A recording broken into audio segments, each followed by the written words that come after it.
Hello and welcome back to HairPalace YouTube channel. Today we will take a look at an amazing case study of a 2000 graft hair transplant. This is Henri, our 27-year-old patient who had a long ensuing battle with hair loss that spanned over several years. Just like so many other men around the globe, Henri's hair loss decreased his self-esteem and affected both his social and professional life. After trying several different hair loss treatments, he decided to restore his hair surgically and achieve the hairline he always dreamed of. Henri's condition can be best described as stage 4 on the Hamilton-Norwood scale. You can see the pronounced M-shaped hairline with deep temporal recession. At the mid-front, he still had great density that gradually decreased towards the back. The crown area has thinned out, but there are lots of fine hairs in that area. Henri opted for the state-of-the-art FUE procedure involving 2000 grafts. In Henri's case, our surgeon recommended 2000 grafts to restore the hairline and fill up the temples, and to even out the overall density at the top. With great care, the medical team diligently inserted each graft into small incisions created at the recipient site,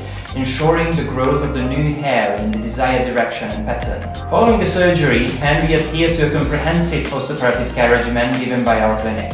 This plan encompassed guidelines for cleansing and safeguarding the grafts and prescribed medications to prevent infection and foster healing. Plus, it also involved instructions to refrain from vigorous activities that might jeopardize the newly implanted hairs. The transplanted hair began to grow after the 3rd month, progressing gradually to a more voluminous and rejuvenated look.